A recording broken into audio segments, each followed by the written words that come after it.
Hello friends, आप देख रहे हैं जेडी एजुकेशन यूट्यूब चैनल। आपका स्वागत है। आज का हमारा विषय है सूक्ष्म जीवों द्वारा होने वाले विभिन्न प्रकार के रोग।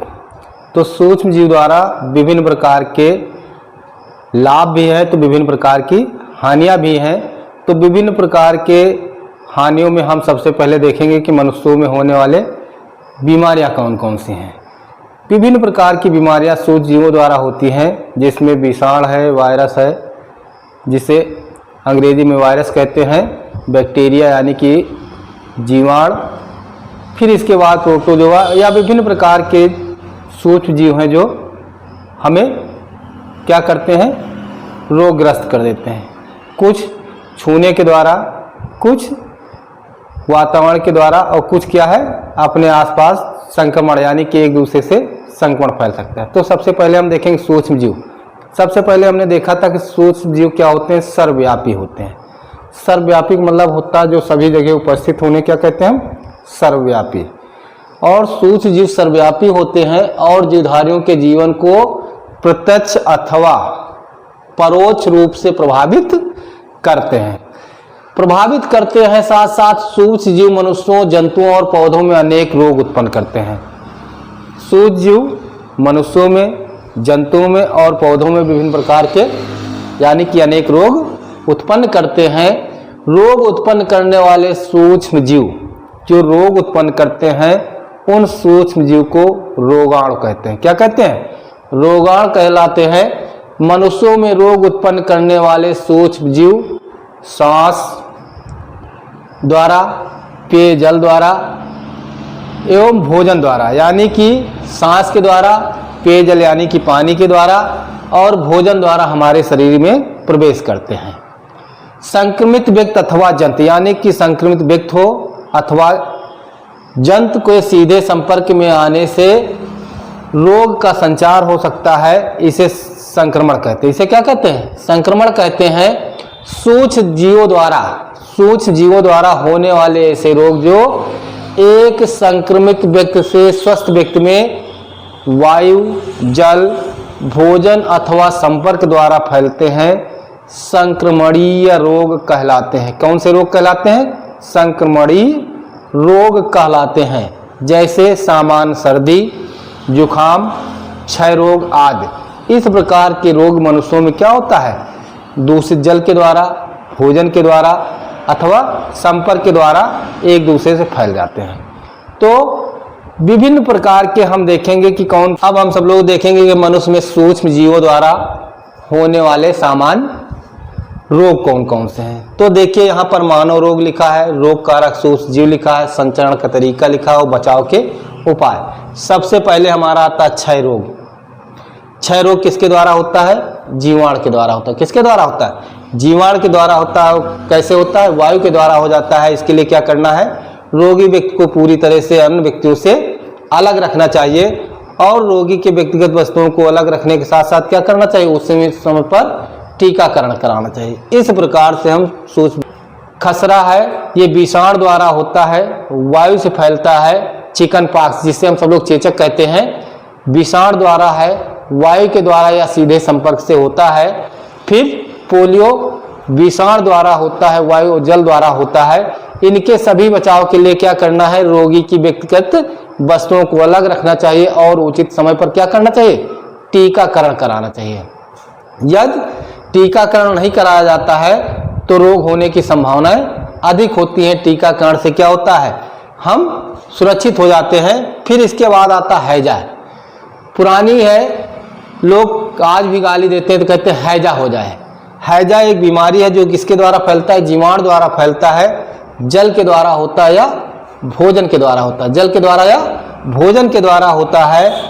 फिर इसके बाद टाइफाइड, ये टीबी है। टाइफाइड जीवाणु द्वारा होता है।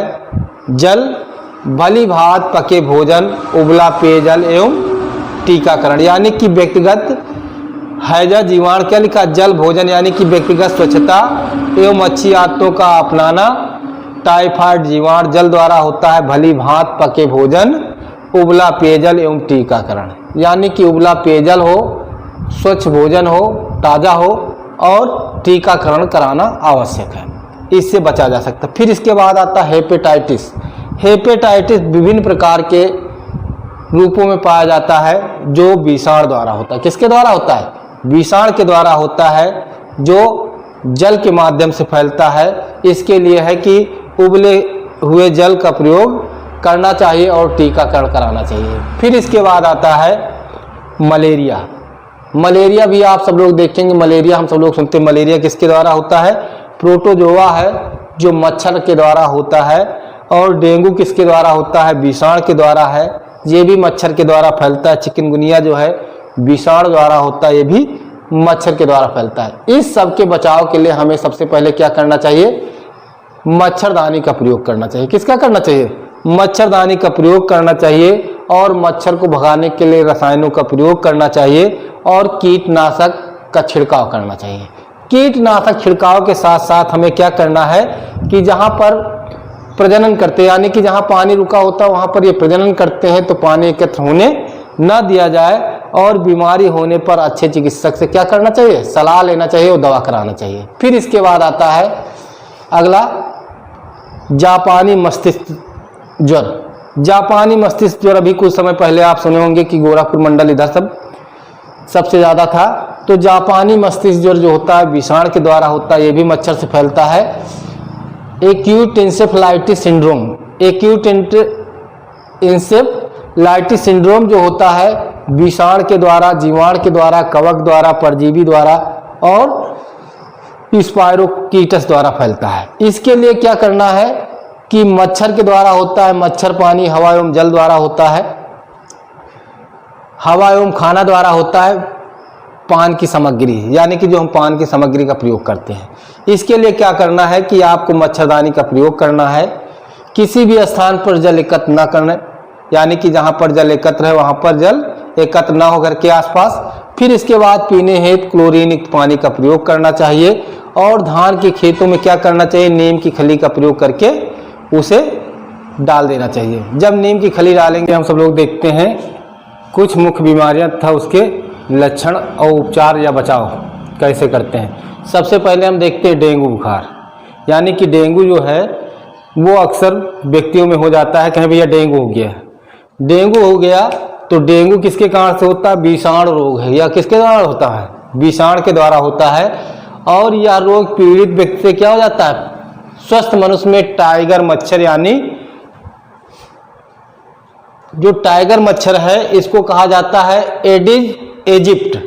एडिस एजिप्ट के काटने से पहुंचते हैं। किसके काटने से होते हैं? टाइगर मच्छर के। और टाइगर मच्छर क्या होते हैं? वाहक, जिसे वेक्टर कहते हैं, का कार्य करते हैं। वेक्टर का मतलब होता है जो एक से दूसरे में फैलाते हैं।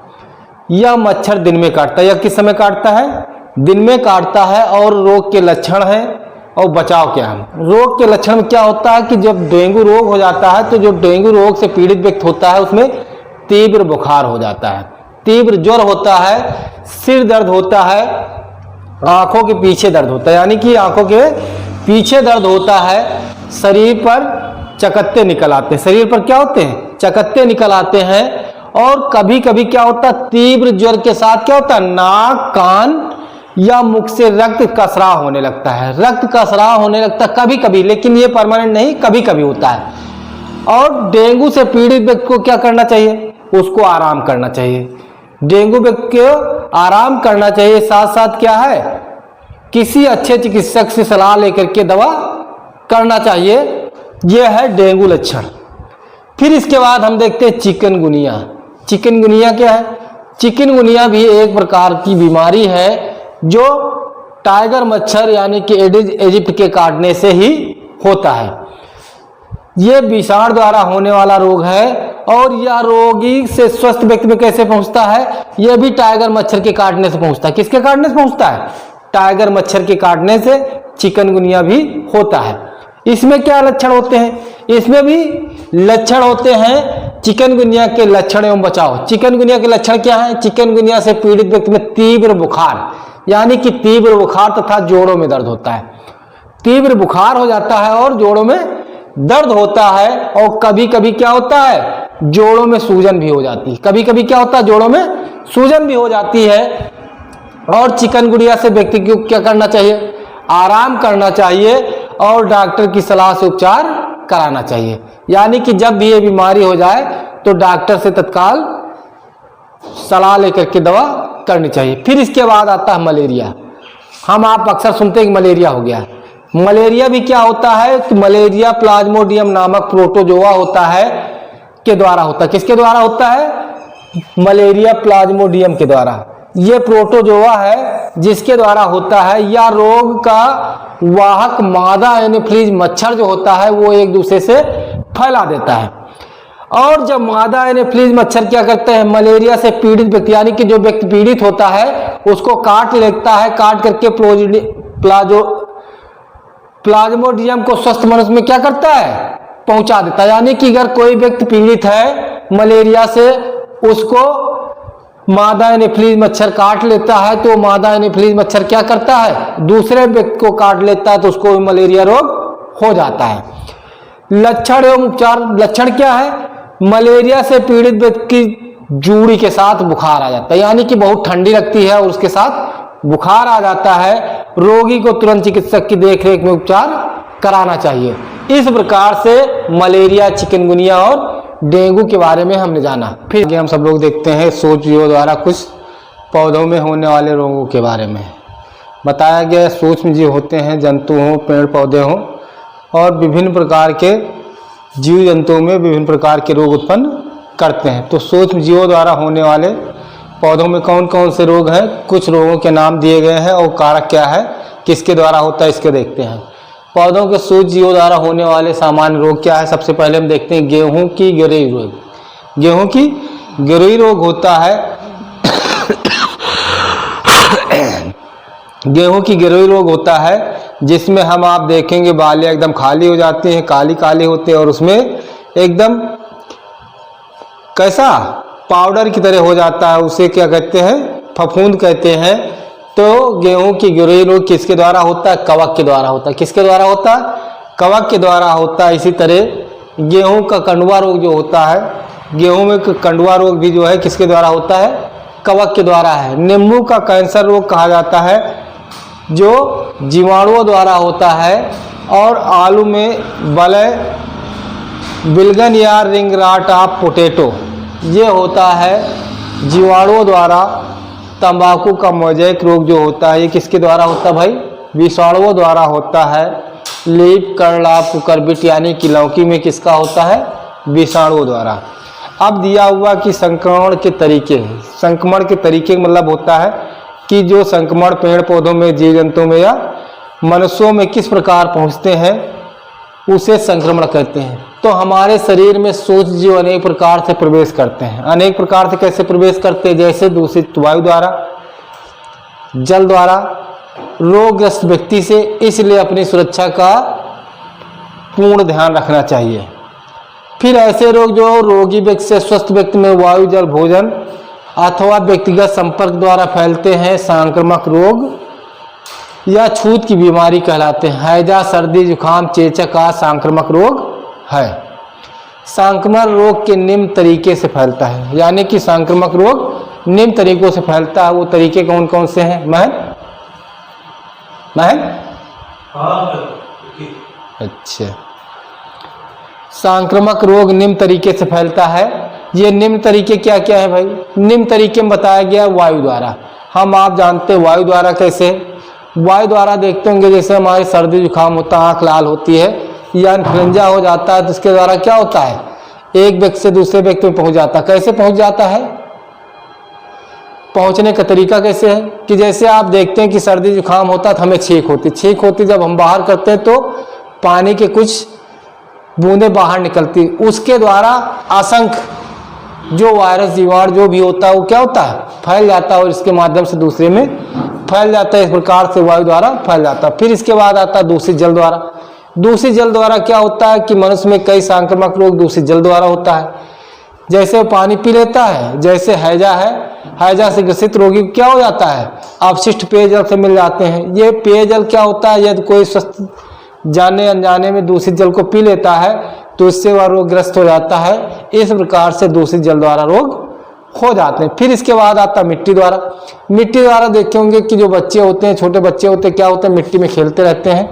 तो मिट्टी खेलते रहते हैं तो अक्सर मिट्टी खा लेते हैं। तो उस मिट्टी के द्वारा क्या होता है, विभिन्न प्रकार की जातियाँ जो प्रोटोजोआ होते हैं वो पाए जाते हैं, जिनके द्वारा क्या होता है, सब्जियों के उगने में, यानी कि मिट्टी में पाए जाते हैं।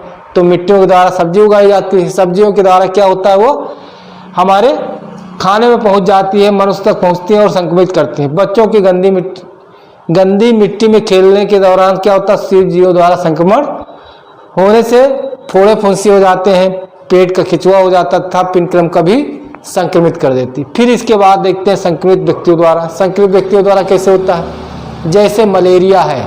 मलेरिया क्या होता है, एनाफ्लीज मच्छर के काटने से होता है। डेंगू चिकनगुनिया क्या है, एडिस मच्छर के काटने से होता है। जापानी मस्तिष्क ज्वर मादा क्यूलेक्स मच्छरों के द्वारा काटने से होता है। इस प्रकार से फैलेरिया तथा हाथी पांव मादा क्यूलेक्स मच्छर के काटने से फैलता है। तो इस प्रकार से संक्रमित व्यक्तियों से दूसरे व्यक्तियों में पहुंच जाता है, क्योंकि जो मच्छर वो काटता है उस मच्छर के द्वारा स्वस्थ व्यक्ति भी काटने पर भी क्या होता है, वो भी रोग ग्रसित हो जाता है। इस प्रकार से ये रोग हमारे शरीर में या व्यक्तियों में पहुंचता है। फिर इसके बाद आता है कि रोगों से बचाव, यानी कि रोगों से बचाव कैसे करें। हम आप जानते हैं कि सबसे अधिक वर्षा के दिनों में सबसे ज़्यादा बीमारियां होती हैं, बहुत गर्मी अधिक होने के कारण से। तो बरसात के दिनों में क्या होता है, मच्छरों की संख्या अधिक हो जाती है। तो मलेरिया, डेंगू, चिकनगुनिया, जापानी मस्तिष्क यानी कि ज्वर, एक्यूट इंसेफ्लाइटिस सिंड्रोम आदि बीमारियां क्या होती, बचने हेतु क्या करना चाहिए, मच्छर रोधी कीटनाशक दवाओं का प्रयोग करना चाहिए, मच्छरदानी का प्रयोग करना चाहिए, शरीर को पूरे कपड़े से ढका होना चाहिए और घर के आसपास क्या होना चाहिए, पानी एकत्र नहीं होना चाहिए। फिर इसके बाद आता है शुद्ध जल का प्रयोग करना चाहिए। रोग वाहक मच्छर हैं, तो इनसे बचने के लिए और स्वच्छता का ध्यान रखना चाहिए। साथ साथ क्या है, बरसात के मौसम में जब भी कोई पानी पिए तो क्या करें, गर्म पानी पिए और ताज़ा भोजन करें। तो इससे कई प्रकार से बचने की संभावनाएं अधिक होते हैं। आज तक का लेक्चर यहीं तक, फिर नेक्स्ट लेक्चर में मिलते, तब तक के लिए धन्यवाद। जय हिंद, नमस्कार।